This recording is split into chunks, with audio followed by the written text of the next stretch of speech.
Catherine Bernardo handa nang balikan si Daniel Padilla para sa kaligtasan ni Alden. Catherine Bernardo, handa nang bumalik sa buhay ni Daniel Padilla alang-alang sa kaligtasan ni Alden Richards. Alden, emosyonal sa nalaman.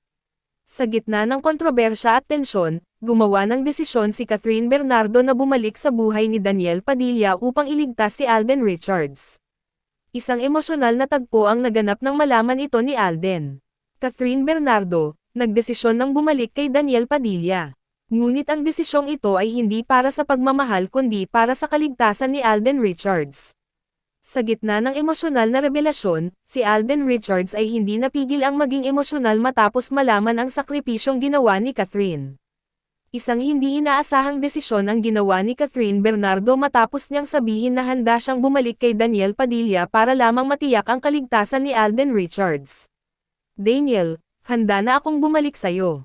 Gawin mo lang ang tama. Palayain mo na si Alden. Si Daniel, nagulat sa sinabi ni Catherine, ngunit hindi maitago ang galit sa kanyang mukha.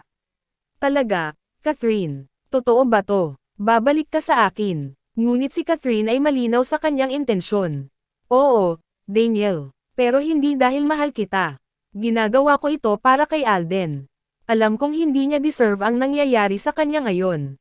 Ang desisyon ni Catherine ay nagdulot ng magkahalong emosyon kay Daniel at sa mga taong nakapaligid sa kanila. Catherine, kung babalik ka, sana ito na ang simula para maayos natin ang lahat. Daniel, huwag kang umasa na magkakaroon pa tayo ng relasyon tulad ng dati. Ginagawa ko lang ito dahil alam kong ito ang tamang gawin. Samantala, si Alden Richards ay nasa kulungan pa rin nang makarating sa kanya ang balita. Hindi ko alam kung anong mararamdaman ko. Catherine, bakit kailangan mong gawin ito? Hindi ko hiningi ang sakripisyong yan. Si Alden ay hindi napigil ang maging emosyonal sa desisyon ni Catherine. Catherine, sana hindi mo kailangang gawin to. Ayokong masaktan ka dahil sa akin.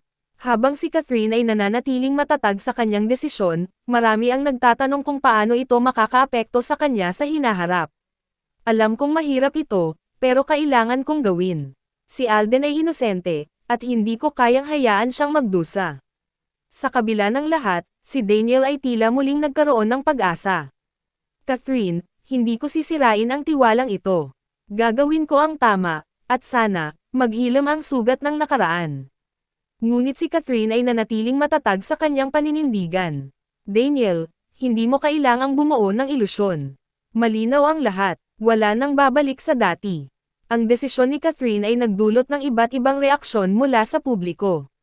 Maraming netizen ang humanga at napasabi na lamang na ang tapang ni Catherine. Ginawa niya ang hindi madali para lang mailigtas si Alden. Pero kawawa rin si Catherine. Alam mong hirap na hirap siya sa desisyon niya. Sa kulungan, si Alden ay patuloy na nag-aalala para kay Catherine. Hindi ko alam kung paano ko matutumbasan ang ginawa mo, Catherine. Pero sana, hindi mo kailangang magdusa dahil sa akin. Sa kabila ng emosyonal na sitwasyon, nananatiling matatag si Catherine sa kanyang desisyon. Alden, gawin mo na lang ang tama kapag nakalabas ka. Ipagpatuloy mo ang buhay mo, at huwag mo nang hayaan na mangyari ulit ito. Habang si Daniel naman ay tila nagkakaroon ng ibang pag-asa. Catherine, alam kong mahirap para sa'yo ito. Pero sana makita mo ulit ang halaga ko. Daniel, huwag mo nang ipilit. Ginagawa ko ito hindi para sa'yo kundi para kay Alden. Ang sagutan ay patuloy na nagbibigay ng tensyon sa kanilang relasyon. Sa kabila ng lahat, ang publiko ay nananatiling nakatutok sa bawat kilos ng tatlo. Napakadelikado ng sitwasyon ni Catherine. Sana hindi siya masaktan. Kailangan ding magbago si Daniel. Hindi pwedeng kontrolin niya ang sitwasyon gamit ang galit. Habang lumilipas ang oras, tila si Catherine ay patuloy na naghahanap ng liwanag sa gitna ng kaguluhan. Ang mahalaga sa ngayon ay ang kaligtasan ni Alden.